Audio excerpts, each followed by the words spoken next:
while the house was being searched, she switched her phones. He had the food she brought over that night. The next day he was sick as a dog and was in hospital again for a long time. The autopsies on poor Gail and Heather showed that their entire livers were dead, that most of their bowel was dead, most of their kidneys were. They had suffered through being killed from the inside out. The A23 phone, which had been the one which would have any history of what website she's visited, what Google searches she's done, etc., that is never found.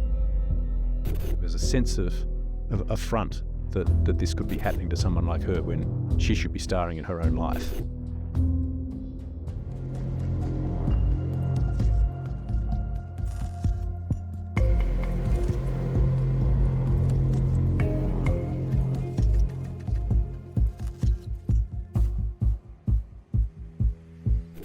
Welcome back to part 2 of my chat with Greg Haddrick, the Logie Award-winning screenwriter behind some of the country's biggest crime series and the author of the book The Mushroom Murders. We've been taking an in-depth look at the Erin Patterson case.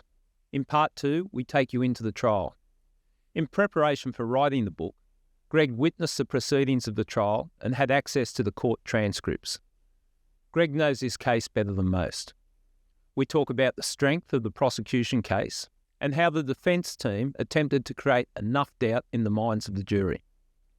A lot of things came up that you might not be aware of. My chat with Greg gave me a much greater understanding of what went on in one of the biggest murder trials in the country. If you thought you knew everything about the case, have a listen to our conversation and you might be surprised. Greg Haddrick, welcome back to part 2. Thank you, Gary. Of your second time on I Catch Killers.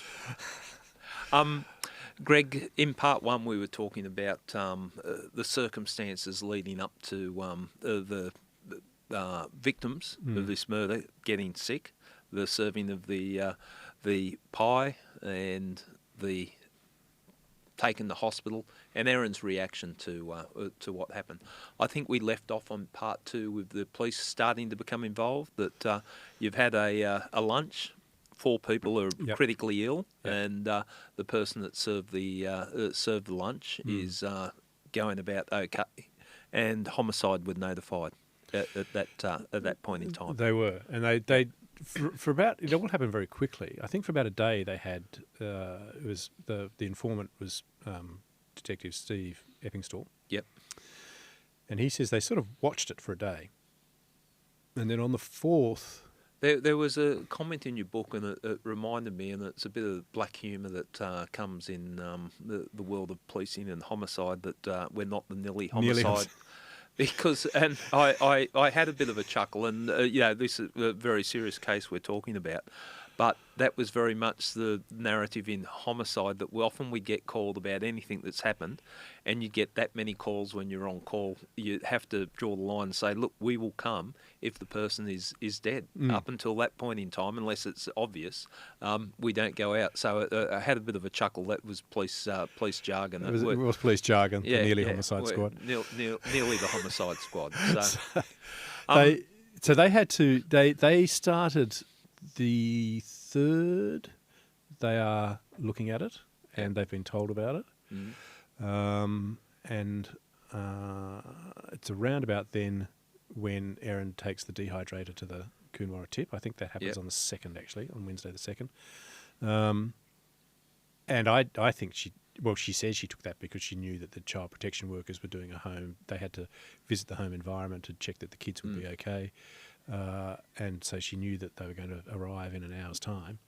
And there was a food dehydrator on the kitchen bench. Yeah. So she decided, get rid of that. Get rid of that, covering up the evidence. Before we talk how the case built against Erin, the 3 of the 4 died from who consumed the meal. It became apparent in the reading of your book and stuff that I picked up in the media how horrendous their deaths were. Yeah.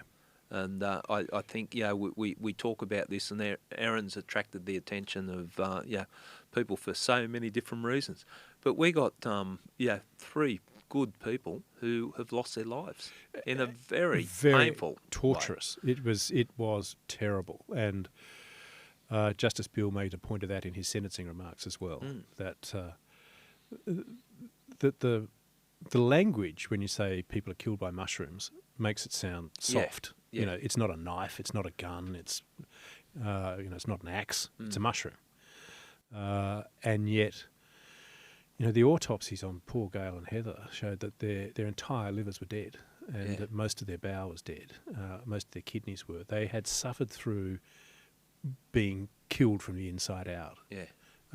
Which, as I say in the book, for me is almost like being drawn and quartered. It's shocking.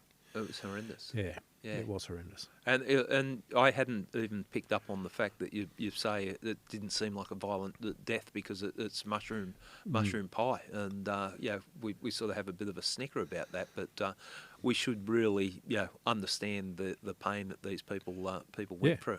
And the survivor, of course. And indeed. Not only he lost his wife, but he was in a coma for a very long time, I think. 3 weeks, I think.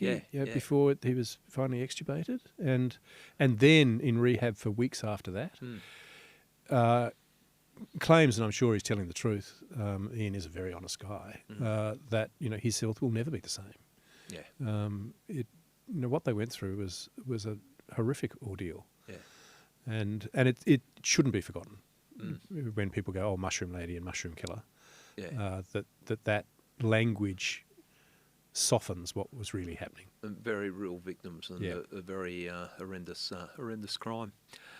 We've got the homicide involved. We've got they're starting to look at the case. When the victims passed away, I would imagine that it was led by homicide. It was 2 a.m. on. So they're starting. They are becoming more involved on the 3rd.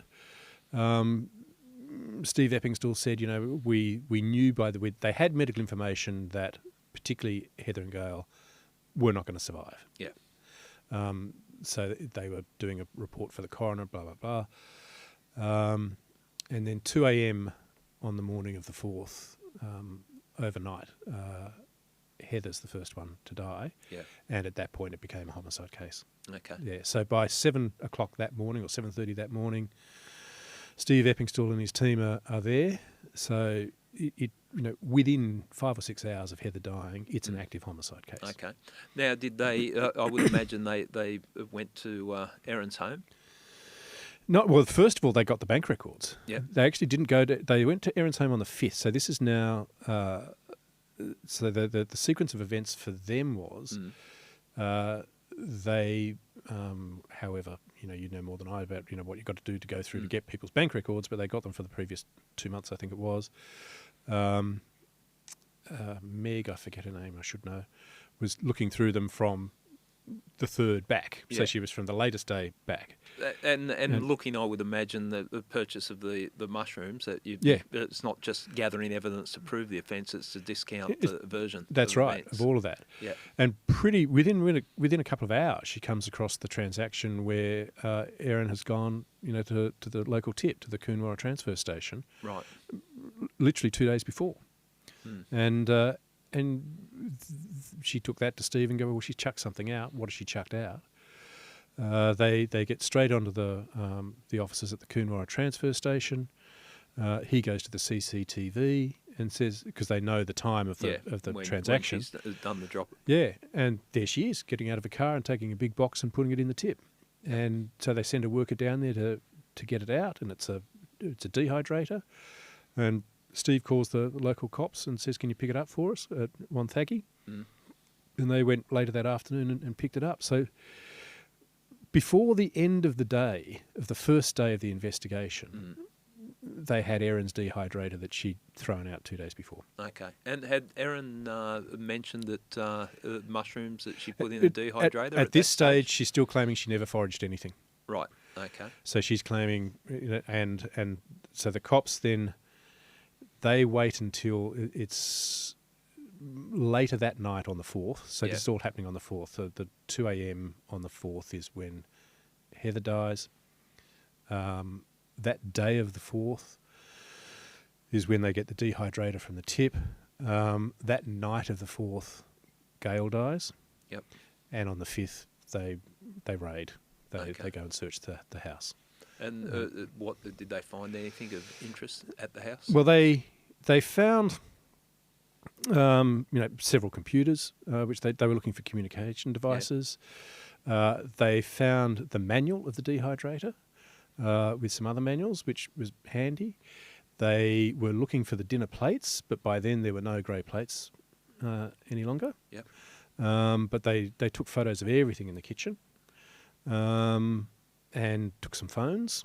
Not all the phones, but some of the phones. And of course, they asked Erin to hand over her main phone that she'd been using all year. And that's when she had, while the house was being searched, she switched her phones. Okay, break this down for us, Greg, because this, yeah. So this is, she's from February. She's bought a new Samsung A23 that had a phone number in it that was the phone number that everyone contacted her on, which ended in 783. And that's been her main phone throughout all these months that she's been doing whatever planning has been necessary for this crime. And in the trial, she claims that the phone started playing up and had a screen which froze a bit conveniently just a day or two before the raid. That said, she's still using it, and it's still accepting and receiving texts and calls, etc., right up until the raid. And Steve Eppingstall, as the informant, is walking around with her and mostly sort of accompanying her around the house while the cops do the search. And at some point, she manages to take the SIM card out of that phone. We know it was in it at 12:01, and we know it was out of it by 1:40. So sometime in that hour and a half, she's taken the SIM card out of her main phone, put the main phone somewhere, and put a SIM card from her tablet, which had a different phone number, ended in 835, into a second handset, which she said, I just wanted to stop Simon from bothering me, and so I was going to change my phone number anyway. But she decides to do it in the middle of a police search. And then when the cops at the end of the search ask her to surrender her phone, the one she gives them is phone B, which she had also factory reset while she was walking around with the cops, clearing everything off it. Yeah. And that's the one that you see her hand over. And the 783, the A23 phone, which had been the one which would have any history of what website she's visited, what Google searches she's done, etc., that is never found. The cops never find that. It tells me something about her. I've seen organised crime types that have got that calmness to, they're sitting there talking as they're changing the SIM card in their phone and all that. But it shows a little bit about her, doesn't it? It does. But I suppose callous enough to invite people over and know you're going to feed them a lethal meal. It can sit there and calmly manage to hold your mettle enough to change a SIM card in the phone while police are executing a search warrant for suspected murder. Yeah, that's family members. That's pretty extraordinary. Yeah, it's and callous. She manages to do that. Yep. She then puts that 783 SIM into a Nokia phone, and as I say, we never have found. No one's ever found that her main phone.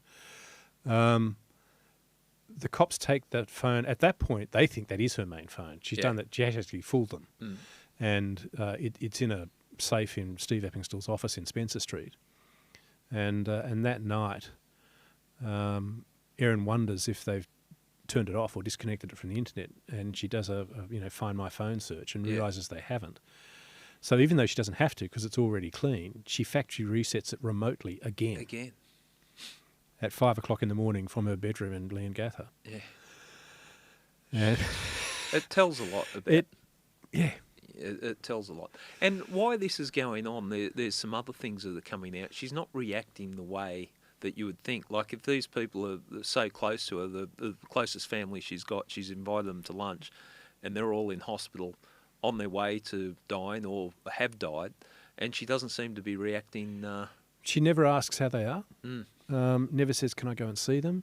Can I just, maybe apologise profusely for, whatever I did that caught? Nothing. Okay. Never goes near them. Complains that no one tells her what's going on. But then she doesn't ask. she could have easily called Simon and said, how are they going? Yeah. It's the cops who arrive and tell her that Heather and Gail have both died. Yeah. But even then, she doesn't call anyone or offer any condolences that we were told at court. Yeah. At all. And the first interview, a lot of which you can now find online, that happens after that police search. So that search finishes around about 3 or 4 o'clock in the afternoon. There's a lot of image there of them sitting at a table. Yeah. Is that the That's all that search. Yeah. Yeah. While that search is happening. Okay. So and all of that was presented at court. Yep. And while she's sitting at that table, I have the other thing that the police did. I think, I'm not sure if you've read this in the book, is that they catalogue all the things they took during the search, but there were a couple of laptops that were left there, and it did make it look like it was a bit of a sloppy search, and they missed things that they really should have picked up. And I just wonder, knowing from other cases, from other homicide cops, and you know what you think, but that I suspect that was deliberate. That see my poker face, Greg? Yes. For those just listening, there's a poker face. That I'd be very surprised if they hadn't left them there to see if she continued incriminating behaviour. But that never came out in court. That's just me from knowledge of other cases going, no, I don't think that was sloppy. I think they knew exactly what they were doing there. They certainly would have had their focus on her. What about the item taken from the tip that she disposed of? So that is now back at Wonthaggi Station, which is where the cops take her after the search for her interview. Yep. So they start asking, why she had the lunch, and she says, I just want to stay in touch with they're my family and my grandparents, etc.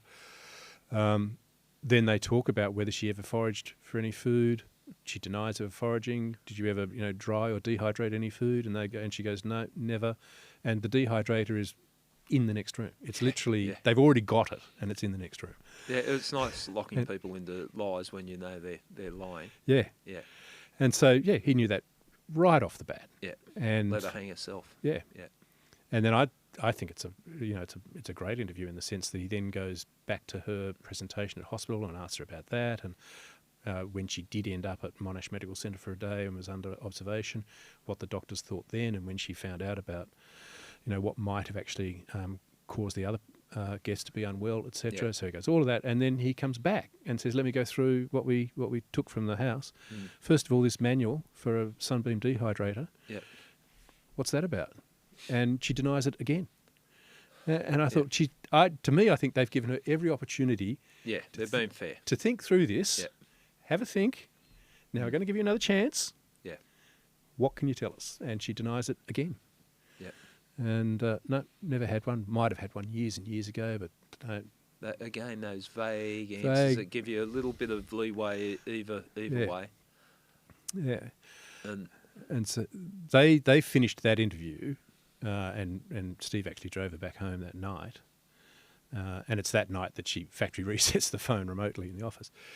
But I think you can tell from what they've already got, what they already recovered, the way she behaved in that interview, the way she lied about everything. Yeah.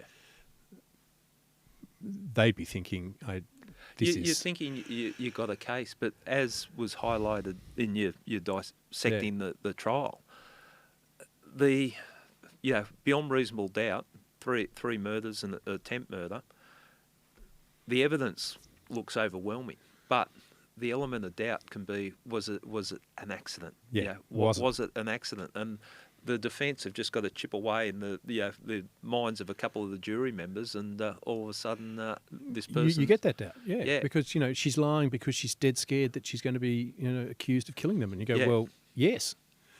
But does that explain everything? And there's... Well, I'm looking at some of the things from breaking down the notes I've made from reading the book and the other media accounts of what's gone on, like the points you'd be looking at, like how strong was her anger against Simon, and she's not going to say I wanted to kill him, but what was it? Was there evidence there suggesting that there was a hatred or an anger towards Simon? Well, there was back in December. Yeah. But in the months leading up to the lunch, not so much. I mean, he'd said, no, I don't want to come to lunch with you.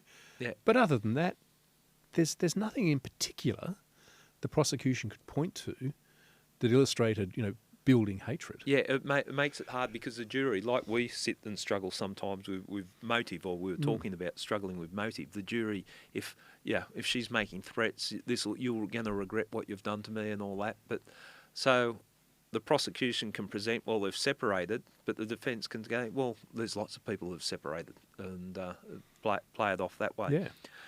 Yeah. Why did she invite the guests to lunch? Well, claims to tell them about her cancer diagnosis. How did she explain that away? Like in the trial? In the trial, she admitted that she had to admit that was a lie because there is no record of any cancer diagnosis, and the prosecution was saying she was expecting all 4 of them to be dead, and no one would know that she'd ever said that. Yeah. But in the trial, she said, "Look, I did have a real medical issue. I'd been embarrassed about my weight, and it had been a growing issue, and I'd been bulimic for 20 years, and it was stressing me out, and I had to do something about it. And I'd made a booking to investigate doing gastric bypass surgery, and that was really the medical issue that was on my mind, but I was too embarrassed to actually say that to them. But I was looking at being in hospital for that surgery, and this was her giving evidence at the trial? At the trial. Yeah. The prosecution, as far as I know, I'm pretty sure of this, they had no idea of this until her evidence in chief at the very end of the trial. Yeah. And just to bring people up to speed, sorry, I've jumped ahead, but how long after the death of the 3 people, the deaths of the 3 people, was she charged? She was charged on the 2nd of November 2023. They died in the first week of August, so 3 months. Okay, 3 months she's charged. Now we've sort of fast forwarded to the trial, and we're at the trial. With the trial, again, just so people understand that an accused person doesn't have to give evidence. It's up to the prosecutors to prove the case, to prove the allegations against the accused, and then once they've done that, then the accused presents their defence, and the accused doesn't have to get in the witness box, and very rarely do accused people get in the witness box, especially at murder trials, because it opens them up to all sorts of cross-examination, and it invariably goes bad for them. She chose to get in there. Why do you think she chose to get in there? There were things in her story that I think only she could explain, and only she had an explanation for. Yep. And I think she felt if she had any chance of being able to create reasonable doubt in the minds of a jury, it would be her who would be able to do that. Okay. I think that's why. So your reading of it, listening to it, following it, was she was pretty well jammed up after the prosecution finished their case. Yeah. And she had to present something, and she had no witnesses to come in to say no, she was in the state at the time or whatever. It wasn't that type of case. Yeah, she had no one except for herself who could explain it. And so she rolled the dice and thought that she'd get away with it. So, getting back to what you were talking about before, the cancer, she agrees it wasn't cancer, but what it was an embarrassing medical condition, and she had actually booked in to get a gastric band surgery. Is it? That's what's it called? Gastric bypass. When did you have it last? Yeah.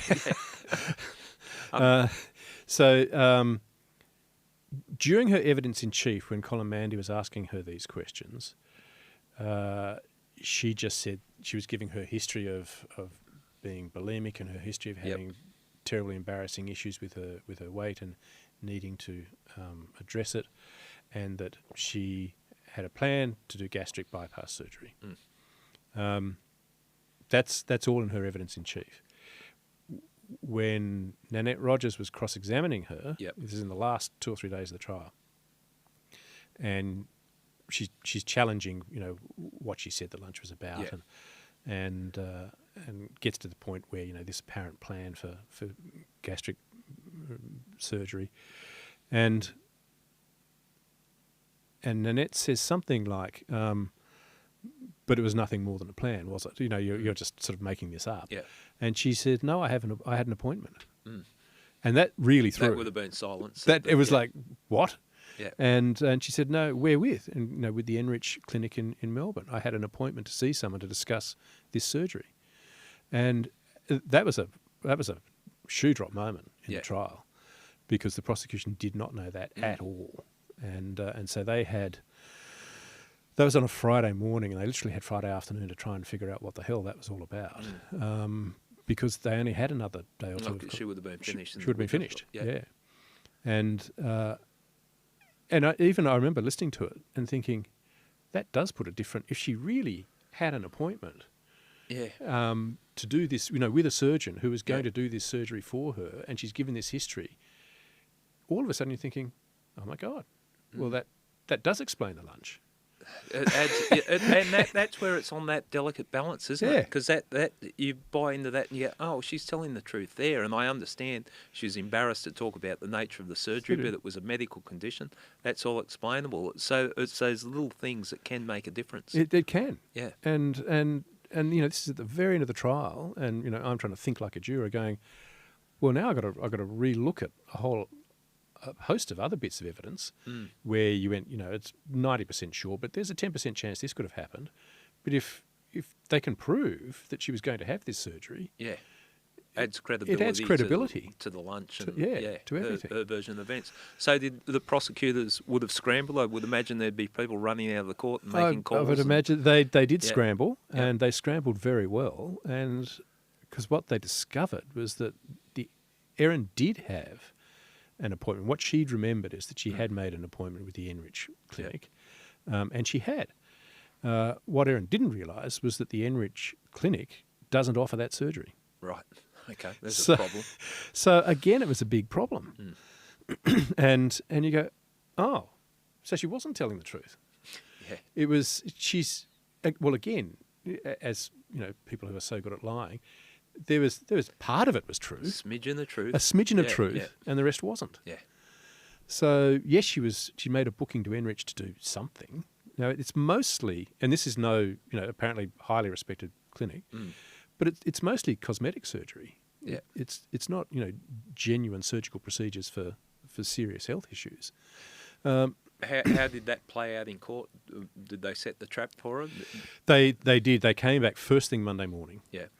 And Nanette did a string of questions, which sort of led her down the trap, and then finally was saying, "But here, do you agree that's what Enrich offers? Here's their website, blah blah blah, and can you see that it does not offer gastric bypass surgery?" Yeah. And she went, "Oh, well, I thought it did," and then it took Colin Mandy in his re-examination on the very last day of the trial to say that there was it didn't even now offer liposuction, but back then there was one of their practitioners who did offer liposuction. Yeah. So he was trying to sort of backtrack to soften the lie, and it was an honest mistake. It was an honest mistake. Yeah. Yeah. And she would have looked at this, but there are just too many times where you try and take Erin at her word, and then you realise you can't. Did in the way she responded when she was called out, is there still that calmness about her? Like it's not the sort of collapse at head or No, there wasn't. There was never a collapsed head moment. There was never oh my God, I'm done for. Okay.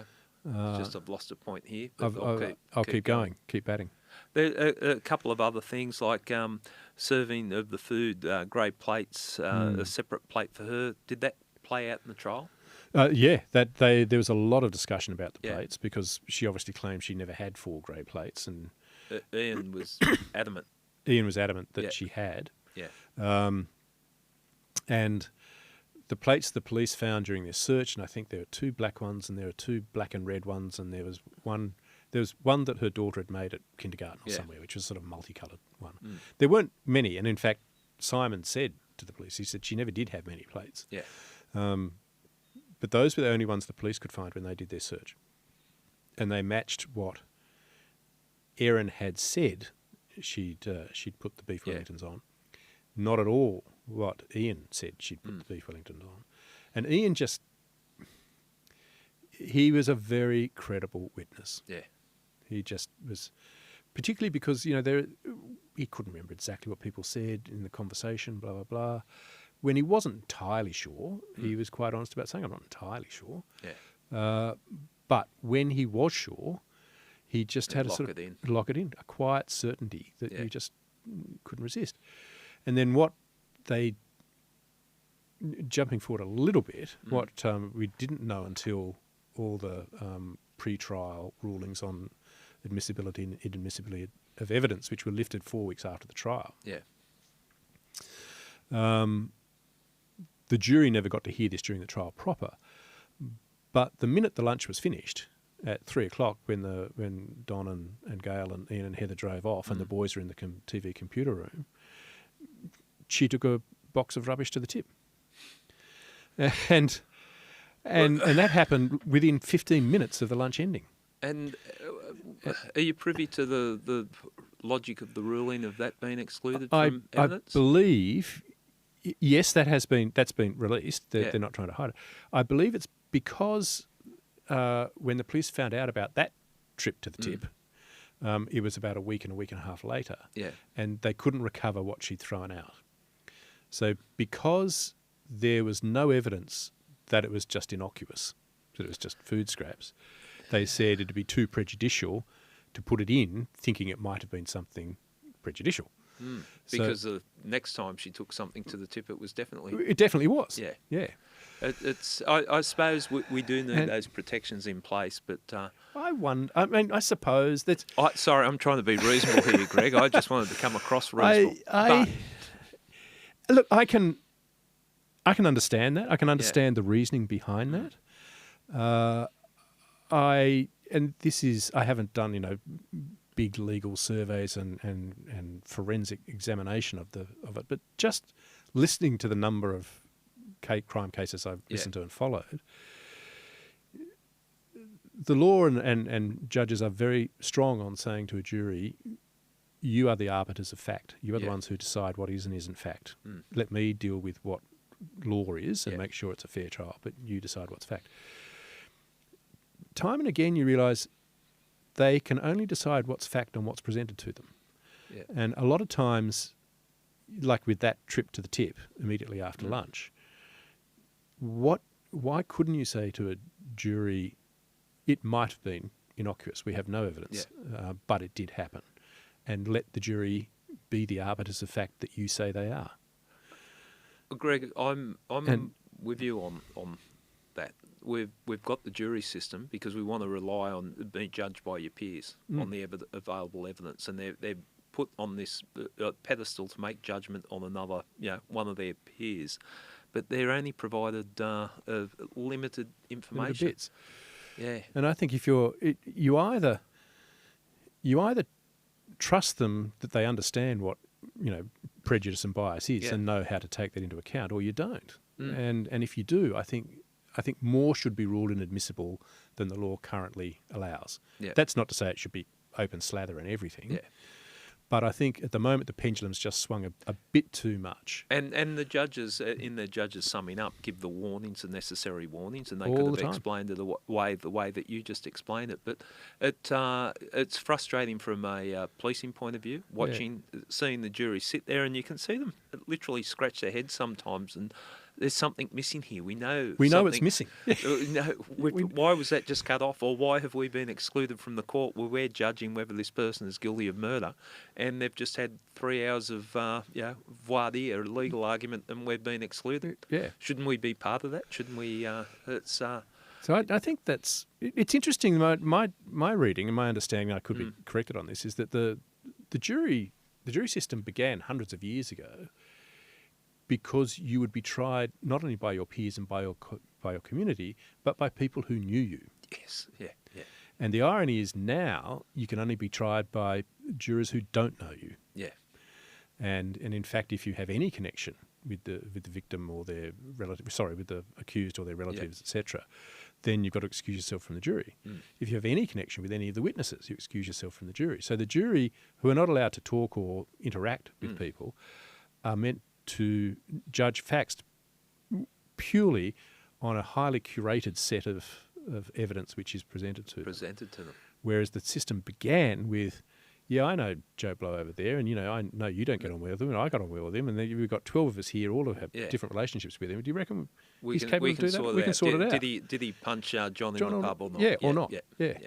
Is he that sort of guy? I think the evolution of the jury system, I think we need to evolve, especially now with, you're covering the crimes where the warning now, you're not to read the afternoon paper, you're not to watch the news. Well, now we're gone past that. Yeah. We have gone. It's going to happen. So we know you're going to look, and the moment you walk out of this courtroom, you're going to Google how this case is going and how it's been reported. But as a juror, you can only rely on what's presented in the court.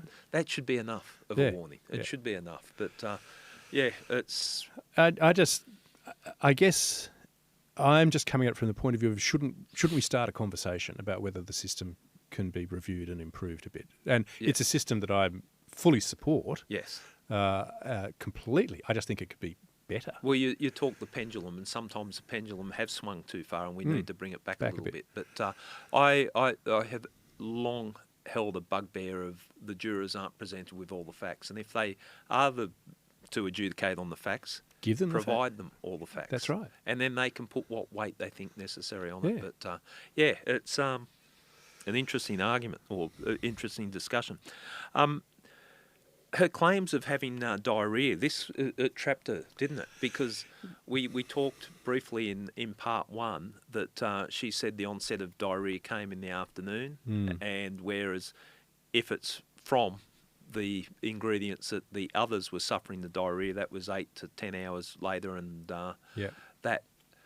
So then she's left with this conundrum of, I said I was sick, but now I'm not that sick. And she started to give different versions of events of how sick she was, or no, she got really sick later.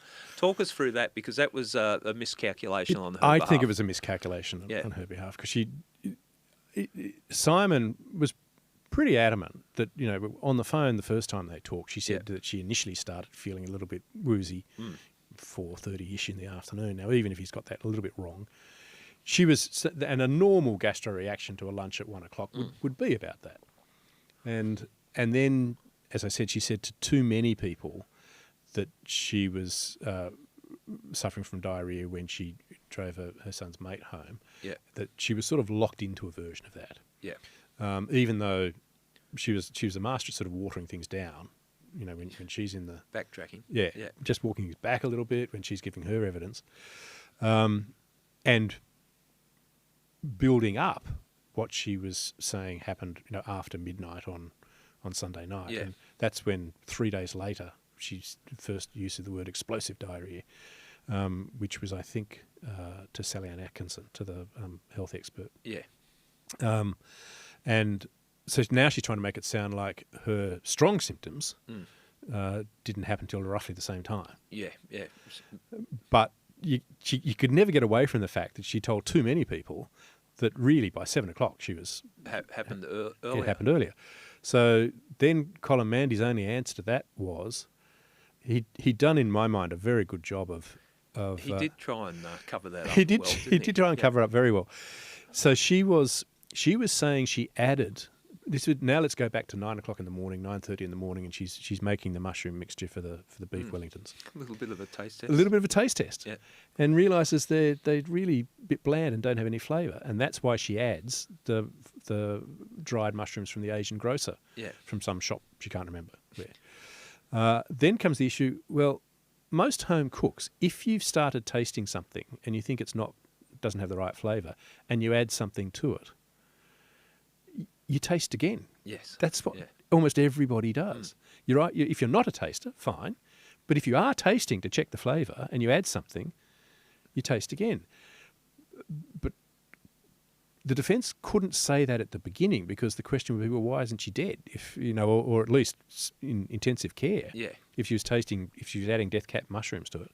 So that was skipped over until Colin Mandy realised at the end of the trial, I think he realised at the end of the trial, certainly how it came out, that one explanation for her feeling diarrhoea at 7 o'clock is that she had tasted a bit. So all of a sudden tasting is mentioned on the second last day of the trial.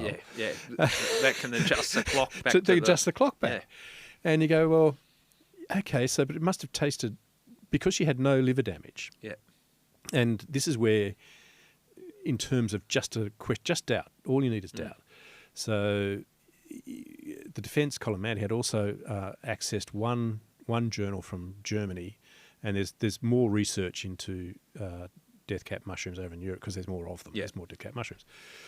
That say there are 4 stages, and just because you eat the same thing doesn't mean everyone ends up, with the same stage. Yeah. You can have someone just having very small reaction, and someone else who's eating the same thing have a different reaction.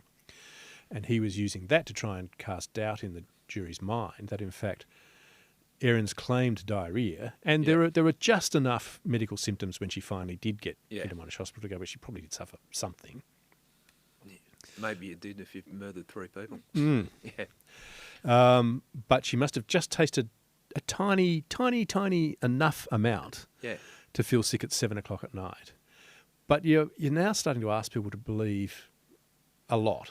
Yeah, but again, it's putting doubt. And also, I think the body weight of a person and the age of the They people all that died, it could react. And if you just have the professor or the expert witness there saying, well, it's possible, because most things are possible. That's what they're very good at asking that question. Yeah.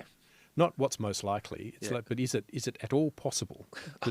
You've been in court too long. Yes. Yeah, I've heard that question too many times. And the answer is, well, yes.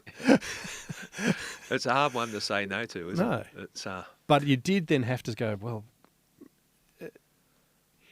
that's weighed up with, so she tasted enough to realise there wasn't enough flavour, added Asian dried mushrooms, then just tasted a tiny little quarter of a teaspoon, luckily.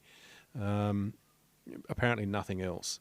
And that was enough that, when she started to feel symptoms at 7 o'clock, it was because of that. And you go, okay. But the difference, you still come back to thinking, and I think that while you're putting doubt in someone's mind, but then you go, 3 people died, one very, very nearly died, and she was discharged after a couple of hours. Yeah, yeah. And you go, that's not just an incremental difference. That's a huge difference. difference. And there was a reluctance to get tested. To start, and the reluctance to bring the kids in.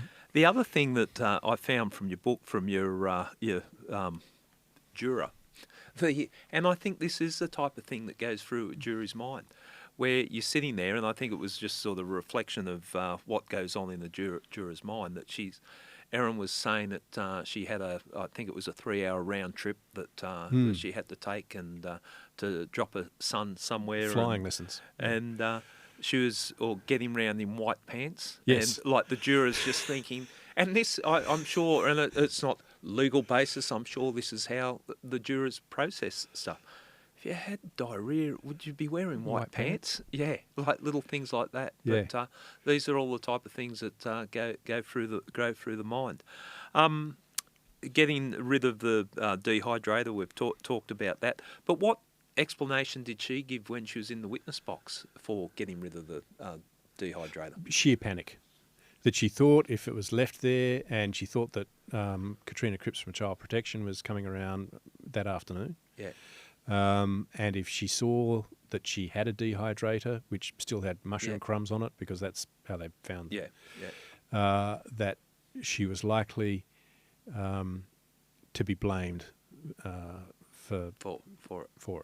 And did she, and I might have this wrong, but didn't she allude to or claim that Simon also accused her at some, did you? Yes. No, that happened. So what, before she gets rid of the dehydrator, so that's the other reason, is it's a contested reason. When she was admitted to Monash, and the kids were there as well, and they were just going through tests, the kids were asking why they'd been taken out of school. I think, what's all this about? And she was saying, well, they think that it's the lunch I did on Saturday and the mushrooms in it that might have made, Pop and Nana a bit sick. And the kids were saying, but why are we here? Because you took the mushrooms off the one that we ate, etc. And it started a conversation about mushrooms. And that led to the description that the kids knew, and Erin knew, that when she first bought the dehydrator, she crushed up dried, button mushrooms and put them in muffins because, her daughter didn't like mushrooms and she wanted to feed her some good veggies. Yeah. And the daughter actually preferred the mushies with the mushrooms in than the ones without the mushrooms in. And that, of course, telling that story, you mentioned the dehydrator that she used to actually put the mushrooms in the muffins. Yeah. And according to Erin, this was on the Monday afternoon, I think, and that's when Simon said to her, "Is that how you poisoned my parents, with that dehydrator?" Right. And that she says that's the moment when she realised she was going to get blamed for everything. Okay, so again, trying to write off her actions that sound, very damning towards her is I panicked because Simon was accusing me of killing his mum and dad. Yeah. And now Simon point blank denied ever saying that to her. It comes down to, do you take Erin at her word? Mm. If you do take Erin at her word, it's consistent with what she said she did. Yeah. She had Simon already blaming her. She was feeling panicked. She knew child protection was coming around the next day. Stress, this is all going to come back at me. I've got to hide whatever I can. And takes the dehydrator to the tip.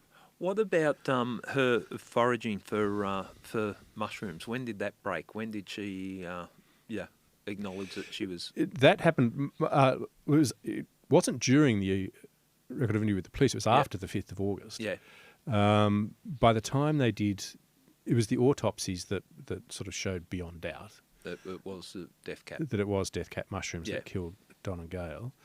And they DNA testing on the crumbs from the trays in the dehydrator showed that there were death cap mushrooms on the dehydrator. Right. So the combination of scientific evidence that was beyond doubt, as opposed to, there's a 10% chance of this, or there was no explanation for that other than she had used foraged mushrooms in those beef Wellingtons. Okay.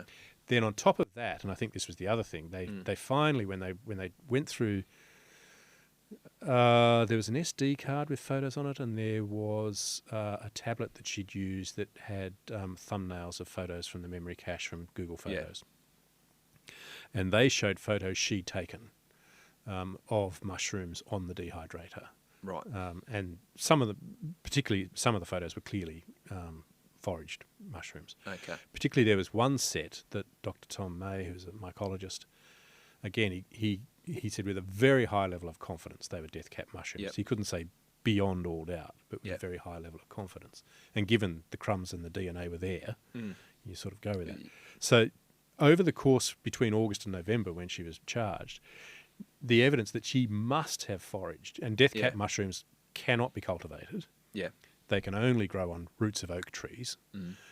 So you have to go out to a park somewhere where there's an oak tree. Specific locations. So put all those facts together and you can't keep denying it.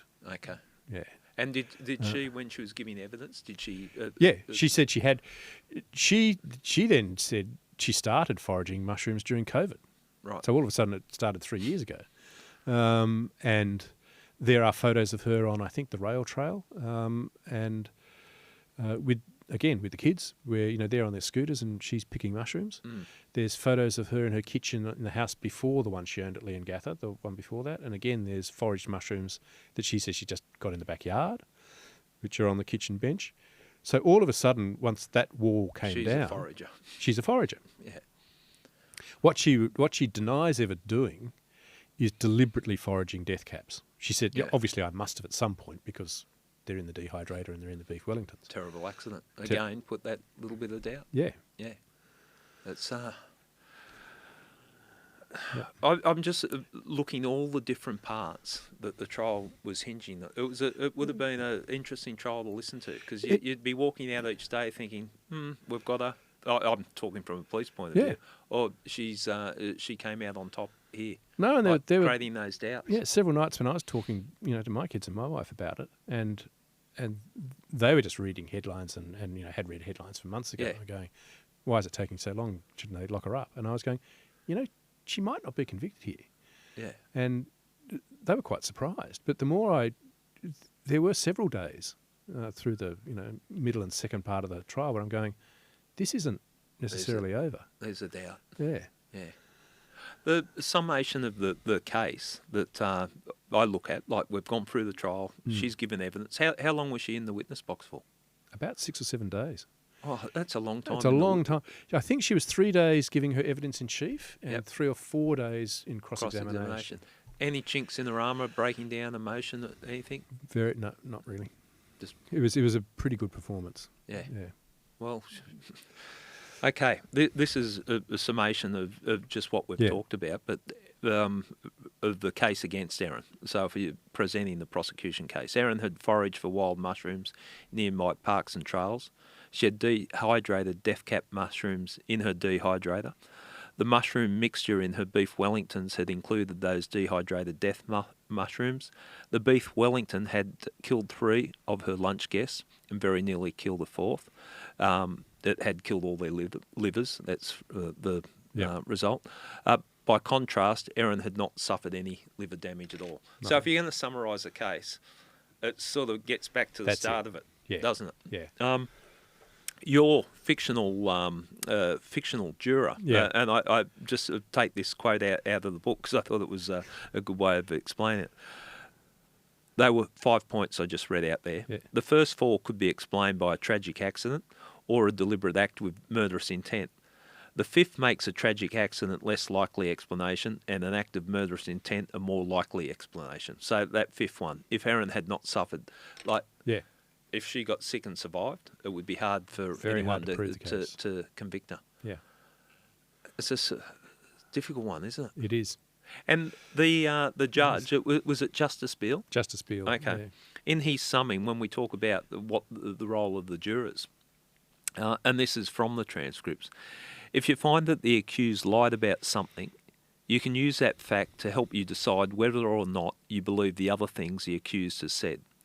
That is not to say that just because you find that she lied about one matter, you must also find she has been lying about everything else. But you can use the fact that she lied to help you determine the truthfulness of other things that she has said. Do not reason that just because a person is shown to have told a lie about something, she must be guilty. Evidence that she told these lies is not evidence of guilt. These alleged lies are only relevant, if all, in assessing her credibility. Now, there's a lot of warnings there, isn't there? There's a lot. Like, you get in there and lie through your teeth, but that doesn't mean you're guilty. No.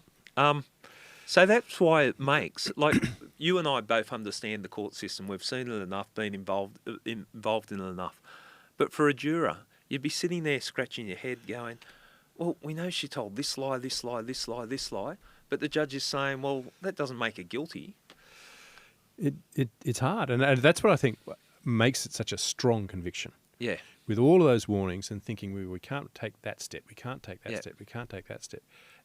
And yet still, when you look at the totality of the evidence, there's no other reasonable explanation. Yeah. There's just too many places where the stretch is too big, where, maybe that didn't happen for 5% of this reason. Mm. But when you string 20 of them together, and you know that so many times she's only told the truth when she's had to, when she's been caught in a lie, and she's lied so much so that her credibility is, if you assume she has very little credibility left to begin with, then you look at the whole line, and then I think for my juror it was feeding the kids the leftovers on the Sunday night. Well, that's a big... that for me is, that's a big one. You would not take that risk. Cannot, that's not there's a 5% chance maybe, and you go, no. Should be right. No. You don't do it. You don't do it. Now, as soon as you start taking that out and go, well, she must have known that those people were contaminated, then everything else makes... And I think Justice Beale said that's the other thing he's looking to do is you can only convict if it's the only reasonable explanation for the whole of the evidence. Yeah. And I believe that's the position the jury reached, having been warned again and again and again not to leap to that conclusion. Yeah, well, they are all the warnings in there. Yeah. I always look at people because that's drummed into you early throughout your policing career or investigative career as a detective that, lies that don't make them guilty. When they're self-serving lies, I start to form like, none of her lies have been detrimental to her. No. Like, they're all self-serving lies. And Yeah. when people tell me, oh, look, there might be a mental health issue, but every sort of thing that's coming out of their mouth is self-serving. I weigh that some people are liars. We've all met them, like the compulsive liars. But when they're self-serving lies, I start to look at it a little bit differently. Yeah. And what I see from all her lies, everything was to distance her from the offence that she's committed. Yeah. How long were the jury out? 8 days, I think. Okay. Which seemed long at the time, but I'm not sure it is all that long for a 9-10 week trial. Yeah, there's a lot to process. And Yeah. They would have known the pressure was on with their decisions. When they came back, were you surprised, or what were you thinking the result would be? When they came back, I was in the camp of thinking Erin was guilty. Yeah. I'm not sure if I was a juror. I still had that corner of a doubt that it would only take one or two of them to go, it's not quite beyond reasonable. Yeah. So if you'd asked me the day before, Yep. I would have said maybe 70-30 being convicted, but it wouldn't have surprised me. Yeah. Having heard the whole thing. What was the media pack like? Because I know the media pack are always discussing and having bets on which way it's going to go. I think more people. I don't think there were very few who thought she was innocent. Yeah. And again, I think the minority were still not sure if she'd be convicted. Right. Okay. The majority thought she would be and deserved to be, but not by a huge. It wasn't 99%. Right. It had been a. The defence had done a very good job of muddying enough moments, but at the end of the day, as even Colin Mandy said in the sentencing hearings, it was very grave offending, and but it was a fascinating case to hear every detail and track the journey of how a jury deals with, as I said, the curated and limited bits of evidence they have, but looking in their totality to reach a conclusion that there was no other reasonable explanation but guilt. There was, we touched on one of the pieces of information, the fact that she went to the tip straight after the lunch. Also the fact that there was 3 other charges for attempt murder of Simon, her husband. They were part of the trial right up until I think 2 days before the trial started. Okay, so she was charged with those 3 other attempt murders. Yeah, so she was actually facing 7 charges. Yeah. Justice Beale had, I think, ruled 3 of those charges. Anyway, he didn't want 3 of them to proceed. Yep. I'm not sure what the legal term is. And the prosecution took that to the Court of Appeal in Victoria, and they came back with quite a lengthy ruling. And in that ruling were descriptions of those 3 incidents. And when you read them, could you give us just a brief detail? And we bear in mind that she hasn't been convicted. She hasn't been convicted so of these. That's our disclaimer. But these were the allegations. Are they? It started with her suggesting that they go on a walk, I think, to Wilson's Promontory, and without the kids, just to discuss something, whatever the co-parenting discussion needed to happen. She'd packed separate, lunch for them, but she had one lunch and Simon had the other. And he started getting very sick that night and ended up, I think she took him to hospital. They stayed in an Airbnb and he just got sicker. And about 2 days later, she took him to Leongatha Hospital and he was in hospital for days. Right. And they never could find out what it caused was. But a few months later, because they hadn't got to their lovely nature walk to discuss whatever matter they wanted to discuss, she suggested they do it again. And she brought, another prepackaged lunch over. I think the second one she brought it to his house and they were due to go the next day or whatever. And the same thing happened. He had the food she'd brought over that night. The next day he was sick as a dog and was in hospital again for a long time. I think the second time was the longest. I think there was like 2 or 3 weeks, and it was very sick. And again, they couldn't. The doctors. I should have the details in front of me, but the doctors couldn't nail down exactly what had caused the illness. And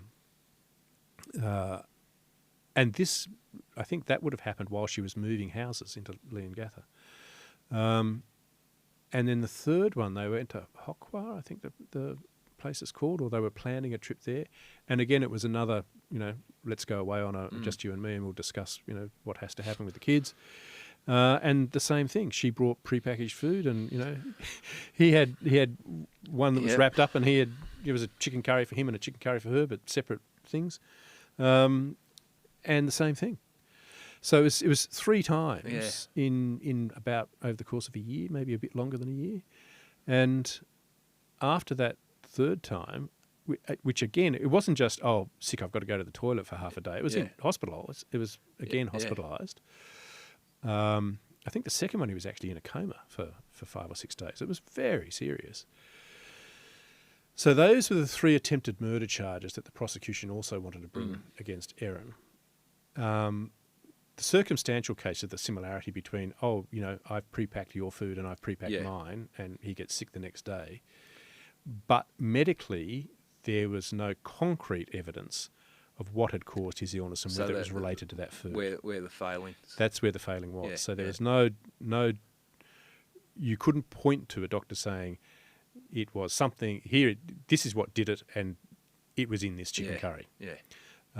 So because of that break in the line of evidence, circumstantially you look at it and you go, well, it's pretty obvious. Well, the tendency and coincidence, but and just to clarify that the DPP dropped those charges against Erin in regards to Simon. So that was a problem. Yeah. And I think the prosecution, I don't quite understand the law here, but bear with me for a second, was saying because of what happened with the beef Wellington lunch on July 29, that you can use that as evidence for saying she must have poisoned Simon with these 3. Right. But the Court of Appeal was saying you can't present those 3 on the same ticket as evidence for that lunch, if she's guilty of that, then becomes evidence for the lunches. It becomes circular. Circular argument. Yeah, it becomes a circular argument. And so you're needing the result on one to prove those 3, and yet you want those 3 to be used to prove the other. Yeah. And you can't do that. And they went, no, not allowed. Okay. So I can understand that, Rory. Yeah. And so they were separated from the indictment. But the jury knew there had been, because it had been in the press, the jury knew there had been 3 other attempted murder charges. But they weren't informed. But they were not informed. They were told, put it out of your mind, and they never knew any details about it. So this is a hard thing for the jurors, isn't it? Because you'd be going, what the hell was that? What's that about? And I'm sure the conversation is happening in the jury room, going, what was that about? Can we ask about that? Can we find out what that was? The prosecution was 2 days away from a trial. Yeah. Now we can't know anything about it. It's a complex system, isn't it? So come back guilty, and she's recently been sentenced. What did Patterson get for these horrendous crimes? The headline sentence was life imprisonment, which was not contested by the defence. What was contested was a non-parole period. The prosecution was arguing that she should never be released. The defence was saying because of the harshness of her situation in custody, she is so notorious because of the massive fame of the case that she's in solitary confinement, and because of that duress that there should be some non-parole period. And in the end, Justice Beale accepted that argument and put a non-parole period of 33 years. Okay. So she'll be in her early 80s when she gets out. Okay. Well, it's still a heavy, significant sentence. It's a significant sentence. Yeah. Greg, I have enjoyed our chat again. With this, the book, is there a TV series in it? Is there a movie? Look, I've been concentrating on getting the book finished first. Let's hope. I know there is a screen series in development, with the ABC, with another production company. But if any of the, big streamers and other broadcasters, read the book and want to develop a series out of it, I'm certainly here to help them. Well, the Mushroom Murders, a fascinating read and a really novel concept looking from a juror's point of view. I obviously read a lot of true crime books, and I was sitting down about to start that, and I thought, this is a novel idea, like looking from a jury's point of view. But it really took you into the case, and it took me into the intensity of the trials. Like quite often, I say with a murder trial, how exhausting they are. Because it's an emotional roller coaster. You think you're in front, then you step back, and it really took us inside that and give us a bit of an insight into what the juror is all about. So I'm glad you've sort of done a U-turn in your career, or partially, and now you see yourself as a writer. Any other cases that you're looking at? Well, I will now. Yeah, I've got to try and get back on I Catch Killers, so I've got to keep writing. If you can get to a third, that is definitely something worth striving for. No, look, I'm really glad you enjoyed the read, and I have enjoyed the pivot into authorship, and hopefully it'll continue. It's an interesting way of telling the stories, isn't it? In a book, you get so much detail. And look, people that have enjoyed this podcast, what we're talking about, we've literally just scratched the surface of what's in the book. So, the Mushroom Murders. Thank you, Gary.